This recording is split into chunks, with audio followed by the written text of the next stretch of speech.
Hi friends, this is Faizan Kanti and welcome to our lecture series of Basic Mechanical Engineering. Now in our last session we have discussed about some basic terms, that is basic definitions such as force, then pressure, work, energy, power and its various types. Right. Now our next topic which we need to see is thermodynamic terms. So let's see what we are going to study in thermodynamic terms. So the first term which we are going to see is heat, or even we can say heat energy. So what is heat energy? So the first question on the spot comes in our mind, that why heat transfer takes place, or what is the cause of heat transfer? So we would say it is a temperature difference. Yes, that is when two bodies are at different temperature, then and then only a heat transfer will take place from one body to another body. Let's take a simple example that I have a body A and another is a body B. Body A is at a higher temperature, body B is at a lower temperature. Both the bodies are brought in thermal contact. Then what will happen? We know that a heat transfer will occur from a high temperature body to a low temperature body until thermal equilibrium is established between both these bodies. So we can define heat as an energy interaction which takes place between a system and a surrounding, or between two systems, only because of temperature difference. Okay, now in this topic we need to see sign convention of heat energy. So the first case becomes heat absorbed by the system or heat supplied to the system. So with respect to system, we would say system has gained something, system has absorbed the energy, which means we are going to consider it as positive. Okay, whereas second case, heat rejected by the system, which means system has lost energy. So with respect to system, it has lost something, which means it will be considered negative. Okay, so this we have to keep in mind, the sign convention, which will be very useful while solving numericals. Now let's see our next term, that is temperature. So what is a temperature? So we would say it is a thermodynamic property. Now we have discussed what is property. Property is a characteristic of a system that defines a system, right? So what does temperature indicate? So we would say it indicates that how much a certain substance or an object is hotter or colder, which means it gives an indication of something, that is hotness and coldness. So we can define on the basis of that temperature is a qualitative indication of relative hotness or coldness that can be exactly defined by a thermodynamic property called temperature. We can also say that temperature is a driving force between system and surrounding, or we would say between two systems, which helps to determine whether thermal equilibrium is established or not. Okay, so we know the units of temperature. Unit of temperature is degree Celsius, then Kelvin and degree Fahrenheit. Right, now we need to keep in mind that in our SI system, international standard, we are to use a conversion from degree Celsius into Kelvin. So degree Celsius is equal to 273 Kelvin. Similarly, we have a conversion from a degree Celsius to a Fahrenheit or vice versa. So degree Celsius is equal to degree Fahrenheit minus 32 into 5 upon 9. So this conversion is important formula, and we are going to use this while solving numericals. Okay, so now let's see our next term, that is specific heat capacity. Now what does a specific heat capacity means? And the first question comes that why we are using a word specific. So the word specific is used to define any property for a 1 kg of fluid or for a 1 kg of a substance, which means then when a mass of a object or a substance or a fluid is 1 kg, then a property defined for that substance is termed as a specific term. Okay, so before that, for example, specific heat capacity, then specific internal energy, then specific enthalpy. Okay, so now we need to understand specific heat capacity. So it is a amount of heat which is required to raise a temperature of a unit mass, that is 1 kg mass of a substance by 1 degree Celsius or Kelvin. Okay, so in simple terms we can say that we have a substance of 1 kg, or let's say we have a fluid in a piston cylinder arrangement having a mass 1 kg. Our target is to increase its temperature by 1 degree. So whatever heat energy we are going to supply to that fluid, okay, that heat energy is called as a specific heat capacity. Now the unit of specific heat capacity is kilojoule per kg Kelvin. Now as we know, the equation of our heat transfer, that is Q is equal to mc delta T, where Q is our heat transfer, m is a mass of a fluid or a substance, or we can say of a gas, and delta T is a change in temperature, that is final temperature minus initial temperature. So from that equation we can make C as a subject, and C is equal to Q upon m delta T. Even we are going to study this topic of specific heat capacity in detail in our chapter properties of gas, where we are going to see Cp and Cv. What is Cp and what is Cv? That is, Cp is called specific heat capacity at constant pressure, and Cv is called specific heat capacity at constant volume. Okay, so we are going to study that in detail. Now let's see our next term, that is internal energy. So let's begin. Now internal energy, we usually use a term that energy which is in a stored form, or the energy which is stored in a gas or in a fluid or in a system, right? So let's take a simple example. We are going to make use of a first law, okay, and first law even we are going to study that in detail. So when a heat is supplied to a piston cylinder arrangement, so on your screen you can see I have shown a piston cylinder arrangement in which a gas is filled.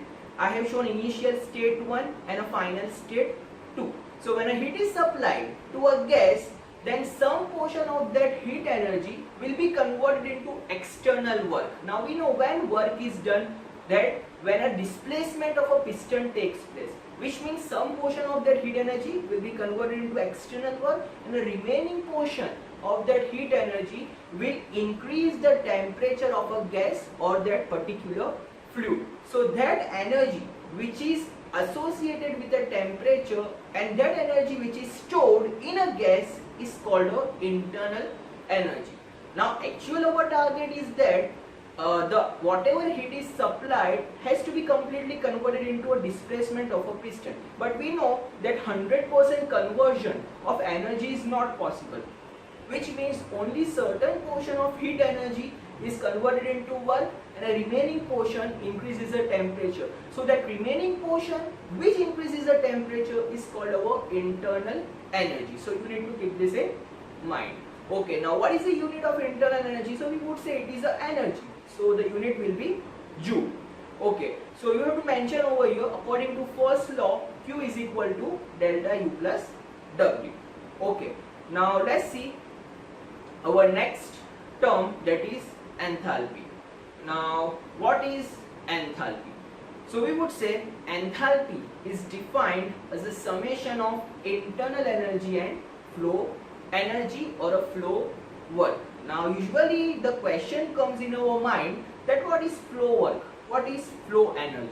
So it is with respect to a closed piston cylinder arrangement.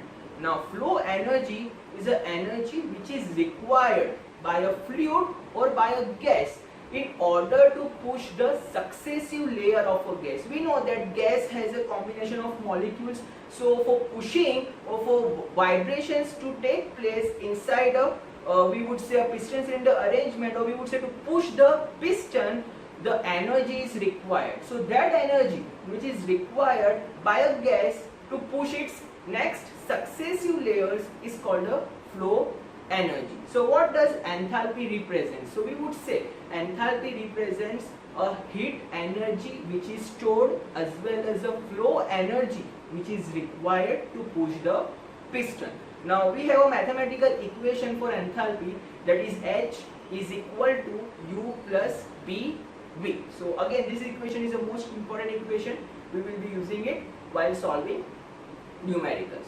Now let's see our last topic, that is state, process, path and cycle. So the first question comes, what is state? So it indicates a unique condition of a system at a particular instant of time.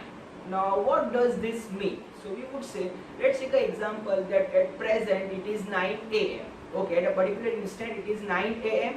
and I have a 1 kg of ice. Okay, so initially I have 1 kg of ice, right? Now that ice has certain properties, that is the ice will be at a 0 degree Celsius, right? The mass of a ice is 1 kg, the pressure of a ice is 1 bar. So I have an initial condition, that is a unique condition at 9 a.m. After some time, let's say after half an hour, that is at 9:30 a.m., what I observe that the ice is converted into water, which means the state has been changed from a solid to a liquid state. Now at a final state, we have a different properties, right? Which property? So we would say the temperature of that ice has become 25 degrees Celsius. The pressure is remained 1 bar, that is surrounding atmospheric pressure, but the mass is also going to remain constant. So which parameter has changed? We would say temperature has been changed. So we can say that initial state was a solid state and a final state was a liquid state. So what is a state? So we would say it is a unique condition of a system at a particular time. At 9 a.m. solid, at 9:30 a.m. liquid, right? So it is basically defined by the value of its property. So what does this mean? So value of a properties means initially 0 degree Celsius.